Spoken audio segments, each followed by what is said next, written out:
ये एक महाभ्रष्टाचार चल रहा है, जिसके लिए पहले भी हम सरकार को अवगत करा चुके हैं कि जो आरओ रिलीज करने चाहिए, कहीं कोई सेलर वाला कहीं से भी धान उठाए उसकी डिमांड कर रहे हैं, वो लागू नहीं की। हमने उसके बारे कई बार सरकार को चिताया है और कई सालों से चिता रहे हैं। तो होता क्या है, जब एक सेलर वाला का मतलब अपनी मंडी से ही धान उठाएगा और बाहर का सेलर वाला वहाँ से नहीं उठा पाएगा, तो जहाँ सेलर जो है वो कम है और धान ज़्यादा है तो वहाँ वो ब्लैक करते हैं। और ब्लैक करने के पीछे उनकी एक कहानी ये भी है कि जो वो आगे एफसीआई को चावल देते हैं वो 12,000 रुपये पर ट्रक उनको रिश्वत देनी पड़ती है एक ट्रक चावल सरकार को बेचने की, लाने की। दूसरा, वो ये पड़ गया 30 रुपये क्विंटल करीब मोटे तौर पे।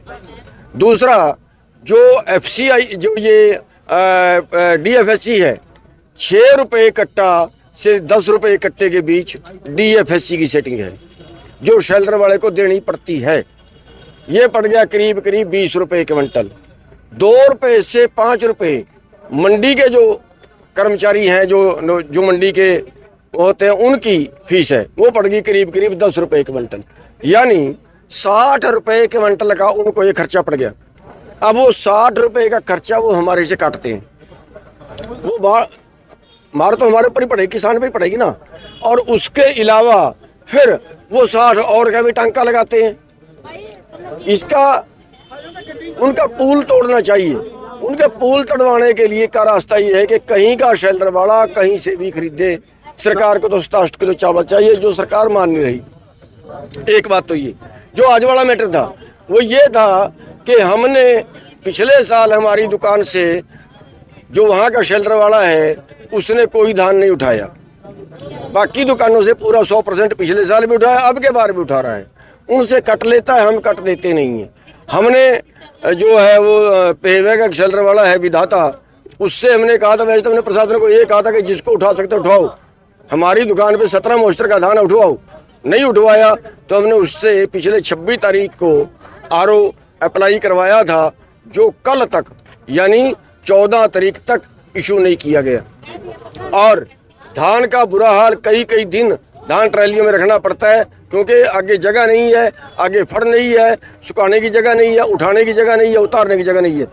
7 ट्रालियां हमारी अपनी, मोटे तौर पे 20 एकड़ का धान हमारा अपना, जो वहाँ पे ट्राली आज खड़ी थी आपने देखी भी होगी, वो बिल्कुल काला हो गया, ध्वस्त हो गया। और मतलब देख के जो है ना वो दिल जलता है। और ये जो पोजीशन है इसके सारे के जिम्मेवार डीएफएससी है, यहाँ का डीसी है। और परसों भी मैं मिला था, उन्होंने नहीं सुनवाई की। कल 3 बजे के बाद धरने में बैठ गए थे। 3 बजे से अगले दिन सवेरे तक सरकार का कोई अधिकारी, डीसी, डीएफएससी या कोई अन्य अधिकारी कोई बात करने नहीं आया। और आज जब सवेरे लफड़ा हुआ, फिर वो मिनटों में आरओ भी लागू हो गया। 5 दिन से ट्रालियां भरी खड़ी थी। कल रात को एक ट्राली खाली करवाई और गाड़ी रोकी हुई थी। जिस दुकान की 5 दिन गाड़ियां ना उतरें, उस पर ट्रांसपोर्टर गाड़ी नहीं भेजेगा। तो ये हाल आप देख सकते हैं, सीजन के अंदर इन्होंने हमारा कितना लहू पिया। और वो एक गाड़ी आज उतरी है तो उठान वहाँ से नहीं हो रहा। तो ये बिल्कुल हमें तड़फा रहे हैं। तो आज जो हुआ है और वो तो फिर एक मतलब एक ये कह लीजिए कि एक इशारा है। और जो क्रोध है लोगों का वो पनप रहा है। सर अभी क्या तो फैसला लिया गया? अभी जो फैसला लिया गया है, अभी ये फैसला लिया गया है, प्रशासन बहुत रिक्वेस्ट कर रहा था कि आज का दिन टालो। हम धरने पे बैठने जा रहे थे अनिश्चित काल के लिए, तो आज उन्होंने रिक्वेस्ट की है। और इनकी रिक्वेस्ट के ऊपर और लोगों का काम देखते हुए कि धान का सीजन है, 25 तारीख को हमारी स्टेट की मीटिंग होगी। अगर 25 तारीख तक डीएफएससी को सस्पेंड कर देते हैं, उसको चार्जशीट कर देते हैं। डीएफएससी जो है ये, इसका पोस्ट डीएफएससी से 1 रैंक नीचे है, अवैध चार्ज दिया हुआ है। इसके ऊपर कोई नया डीएफएससी लगाते हैं दो मांग है, डीएफएससी नया लगाए, इसको चार्जशीट करें, इसको सस्पेंड करें और जो आरओ है वो खुले करें हमेशा के लिए। आगे की क्या रणनीति? इन मांगों के ऊपर 25 तारीख को मीटिंग है।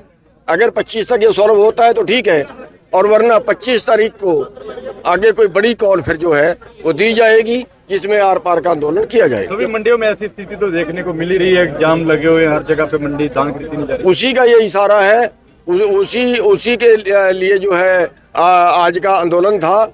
और अब भी हम सरकार को चेतावनी देते हैं कि लोगों में इतना गुस्सा मत पन पाइए कि कल और इससे बड़ी दुर्घटना हो। 25 तारीख को जो मीटिंग हुई है, राज्य स्तरीय मीटिंग बुलाई गई है। 25 को राज्य स्तरीय मीटिंग। आपके खिलाफ मामला दर्ज किया गया, इस पे क्या कहेंगे? देखिए, मामले तो पहली बात तो ये है कि मेरे खिलाफ तो 18-20 अब भी दर्ज हैं, 7-8 में वारंट आ रहे हैं। ठीक है, मामले तो दर्ज ये होते ही रहते हैं, मामले दर्ज को क्या करेंगे मेरा ये। मैं तो कहता हूँ अरेस्ट करना भी करिए, आया हुआ हूँ, करे ना ये। तो वो भी जो है वो देखेंगे 25 तारीख में उसका अगला फैसला लेंगे। आज ये भारतीय किसान यूनियन चुड़ोली ग्रुप यहाँ एजिटेशन कर रहा था डीसी के सामने। तो सुबह मॉर्निंग में डीएफएससी साहब आए तो उसने, उनका जो प्रधान है उसने उसको थप्पड़ मारा। तो इस संबंध में हमने एक एफआईआर दर्ज करी है और उसको ज्वाइन इन्वेस्टिगेशन कर लिया है।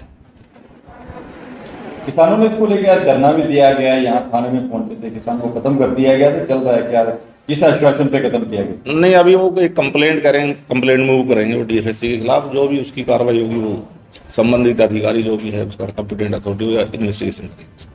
तो ये धान खरीद को लेकर एजिटेशन चल रहा था उनका जिला सचिवालय में? नहीं, कुछ उठान का इशू था, वो कुछ उठान प्रॉपर नहीं हो रहा, वो सोलो हो गया। सर धरना खत्म है? अभी कह रहे हैं, जा रहे हैं।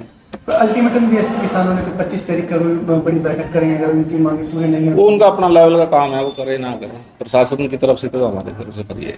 पीसफुल रहा सर, ये पूरा पीसफुल, शांतिपूर्ण रहा? हाँ, बिल्कुल शांतिपूर्ण रहा।